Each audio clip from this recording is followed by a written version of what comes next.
Good evening and welcome to Express News with me, Deepika, your daily half-an-hour window that brings you 100 news and updates from the country and the world in 30 minutes. Let's begin.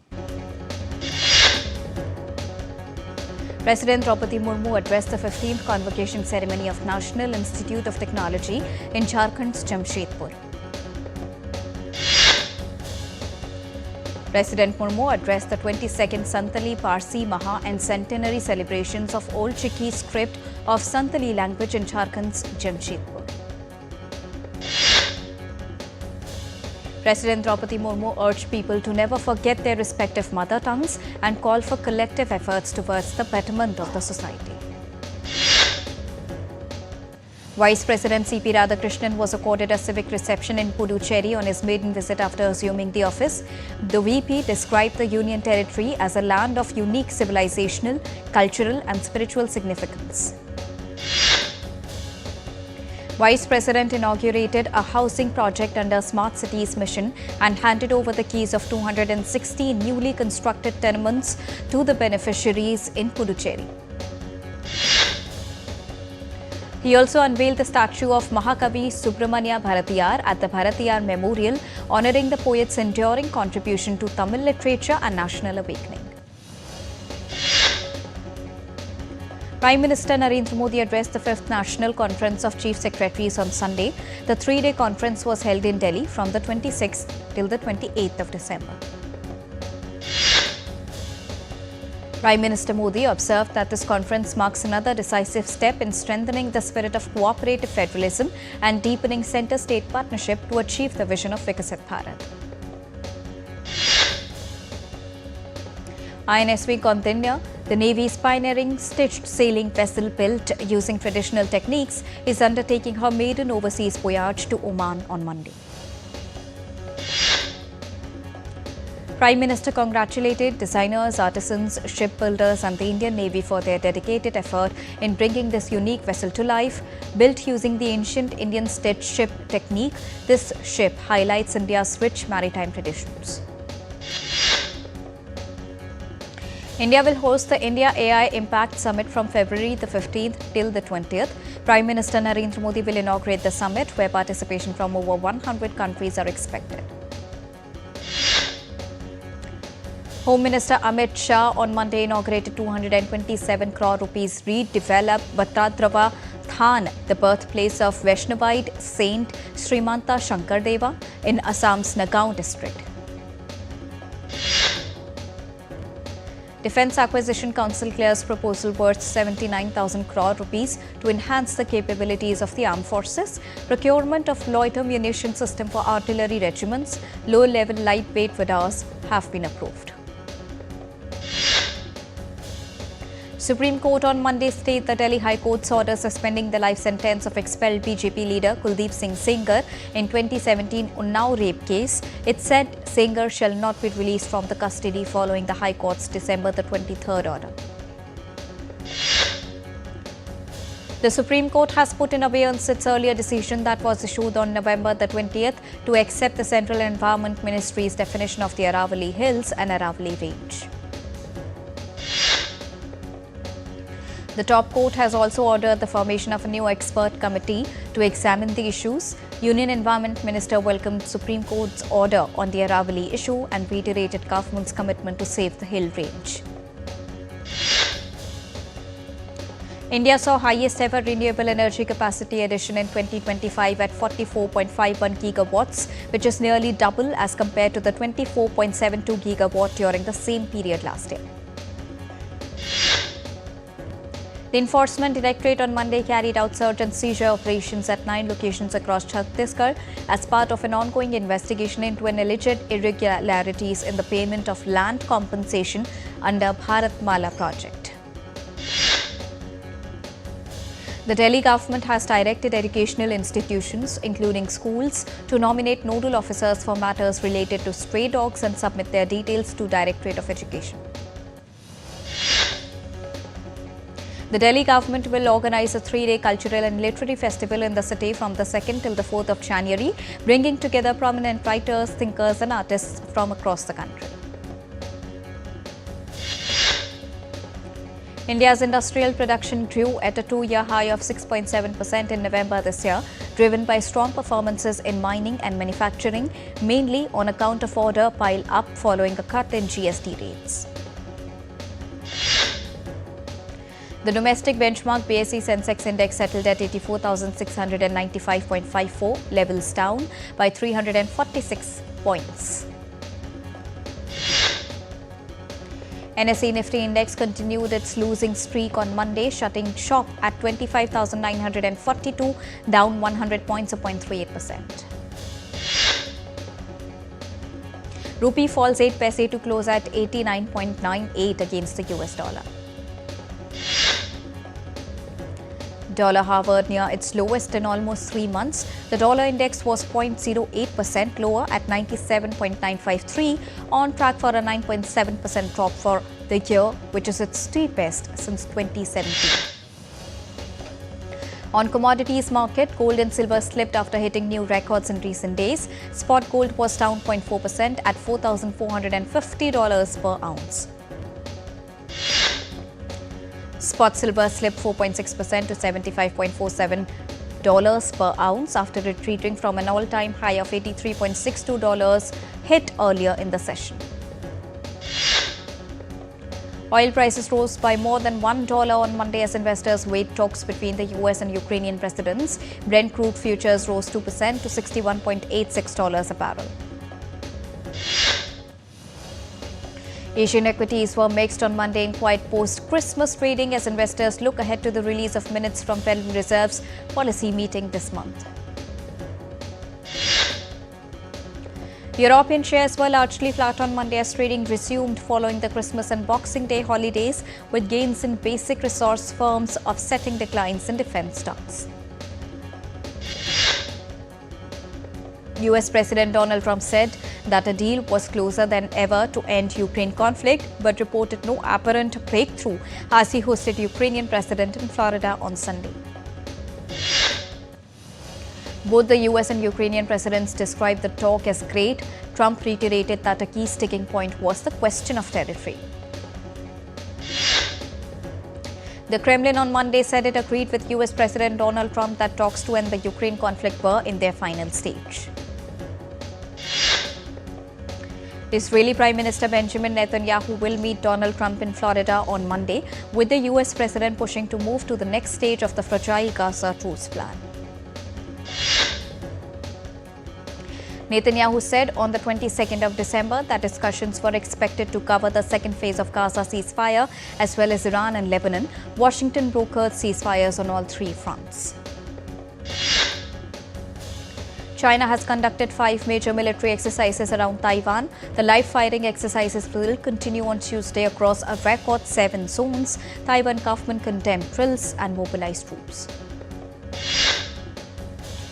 Beijing blames military drills for reef damage around disputed Scarborough Shoal. Taiwan warns of massive delays in air traffic due to China drills. North Korea leader Kim Jong-un oversaw the successful launch of the long-range strategic cruise missile, expressing great satisfaction as they hit targets over the Western Sea. 16 people have been killed and 3 left injured after a fire tore through a nursing home for elderly residents in northern Indonesia. Police are still investigating the cause of the blaze. Kosovo's ruling party wins vote after year-long political impasse and delayed key international funding. Prime Minister Albin Kurti's party won more than half of the votes in Sunday's election opening.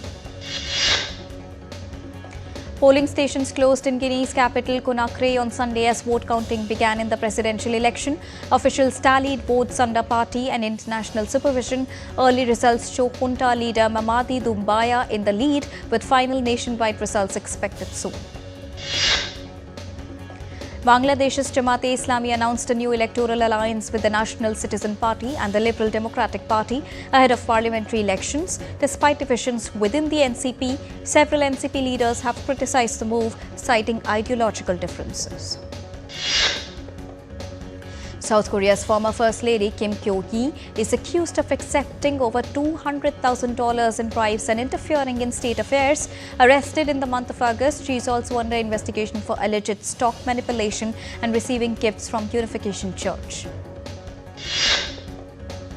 South Korea held a memorial on Monday, marking 1 year since Jeju air crash took place that killed 179 people. Families and officials, including Prime Minister Kim In-sok, attended, while President Lee Jae-myung sent a pre-recorded message.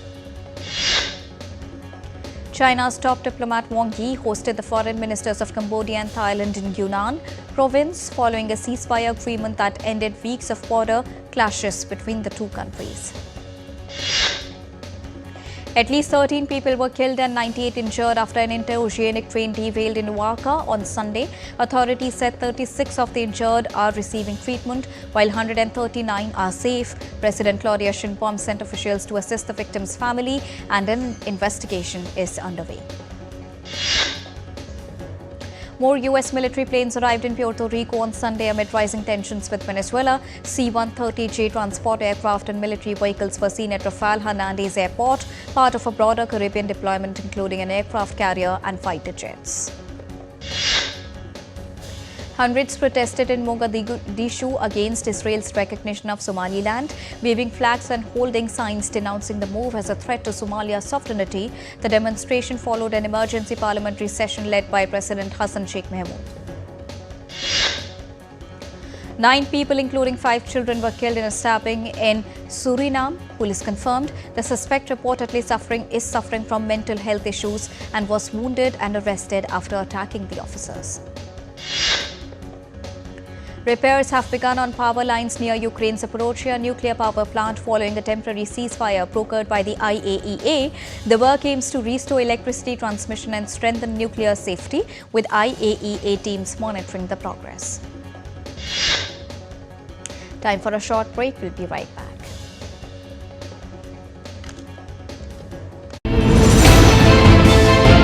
Geopolitics and trade deals. Economic challenges amid development. Hard work and the path to prosperity. It's the economy, always.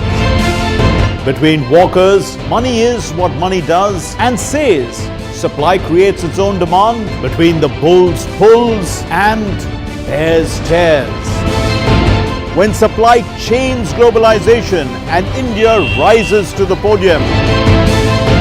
We'll get you centered with the Economic Brief at 8 p.m. every Thursday on DD India.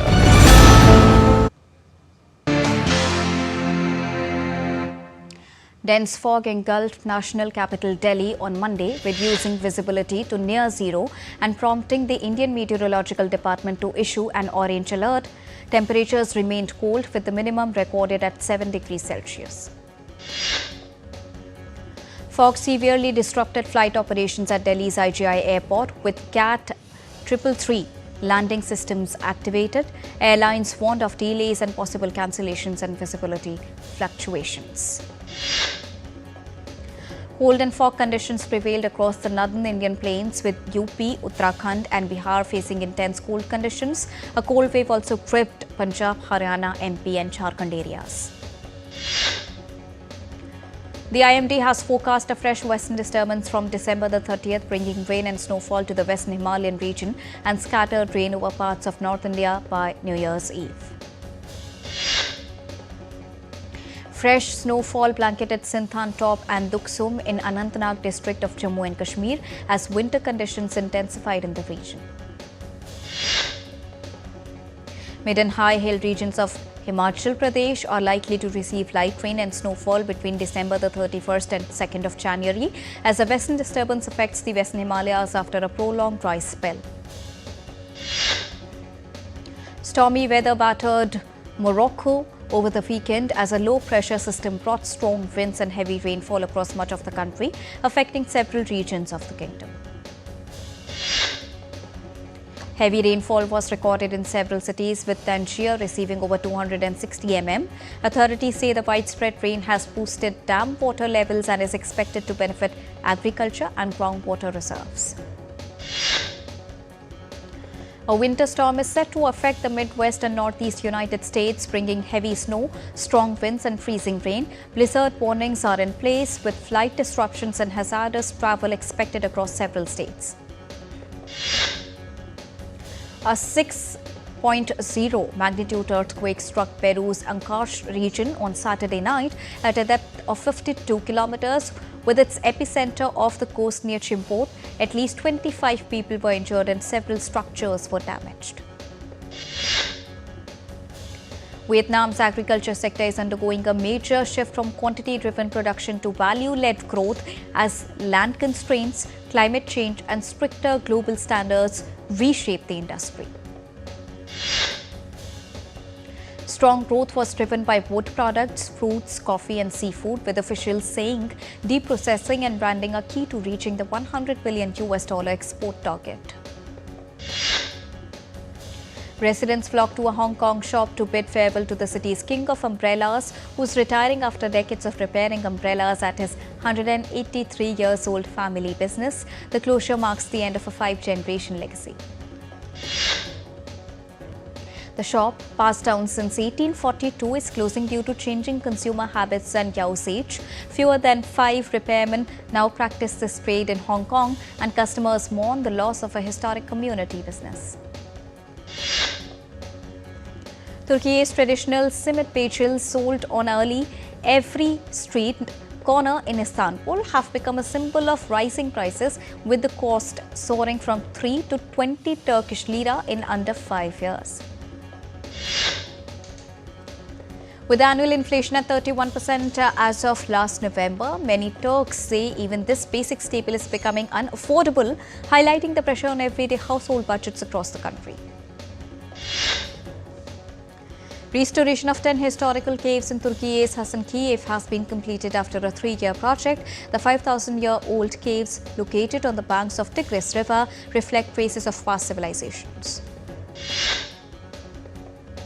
Improvements of the caves include clean sites, landscape areas and upgraded walkways and stairs. Authorities aim to boost tourism, expecting the visitors to surpass 1 million and transform Hasan Cave into a major destination.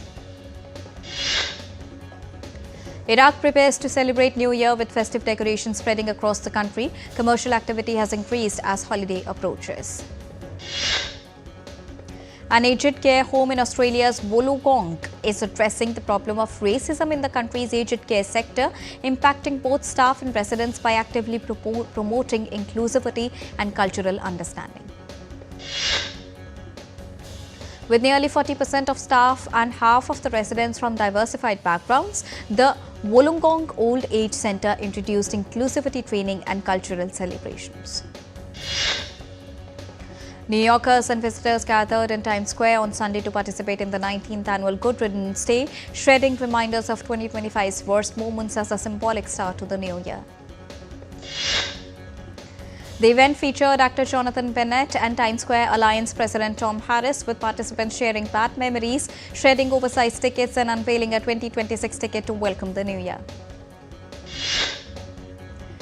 Colombia's Cartagena will ban traditional horse-drawn carriages starting Monday. The mayor announced these carriages, a historic tourist attraction, have faced criticism from animal rights activists for causing stress and injuries to the animals. The city plans to introduce a regulated fleet of 62 electric carriages. Carriage drivers have criticized the move for lack of consultation, while the mayor emphasized zero tolerance for animal abuse in the historic centre. Hindi film director Aditya Dhar's Dhurandhar, starring Ranveer Singh, continues its box office dominance on day 24. The film has crossed over 1,100 crore rupees globally and about 862 crore rupees in India, becoming one of the highest grossing Indian films of all time. The makers of the upcoming war film Border to release the teaser for the song Ghar Kab Aoge on Monday. The track is a recreation by Mithun with added lyrics by Manoj Muntashir Shukla.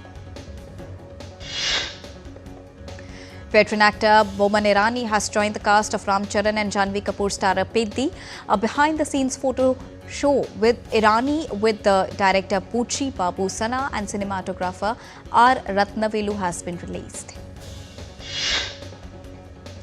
The first look of Huma Qureshi from Toxic, a fairy tale for grown-ups, has been released. She plays a character named Elizabeth alongside lead actor Yash. The film is scheduled to release in theatres on March the 19th. The London Indian Film Festival will honour veteran filmmaker Shyam Benegal with a special retrospective as its 2026 edition in June and July will take place. Indian music legends A.R. Rahman, Sonu Nigam, Hariharan and Shan will share the stage to pay tribute to the late Ustad Ghulam Mustafa Khan at Hazari 2026. Acclaimed documentary filmmaker S. Krishnaswamy, founder of Krishnaswamy Associates and producer of over 900 non-fiction films, died on Sunday in Chennai at the age of 88. French actress Brigitte Bardot died at 91. Known for her free-spirited energy and pioneering portrayal of liberated femininity, Bardot captivated audiences worldwide and became a symbol of 1950s and 60s in France. Delhiites were thrilled by Sunidhi Chauhan's electrifying performance at Jawaharlal Nehru Stadium as part of her I Am Home tour. The concert kept the audience engaged for over 2.5 hours. English singer and songwriter Harry Styles surprised fans on Saturday with the release of an 8.5-minute cinematic video, Forever, Forever, on his YouTube channel. The video revisits the final night of his love on tour. In sports, Smriti Mandhana's record-breaking knock powered India to a 30-run victory over Sri Lanka in the 4th T20 at Thiruvananthapuram. Mandhana entered her name in the books of history by becoming the first player in the world to score more than 1,700 runs in a calendar year in women's cricket. Australia's head coach Andrew McDonald has confirmed the availability of batter Usman Khawaja for the 5th and final Ashes Test at Sydney Cricket Ground. England pacer Gus Atkinson has been ruled out of final Ashes Test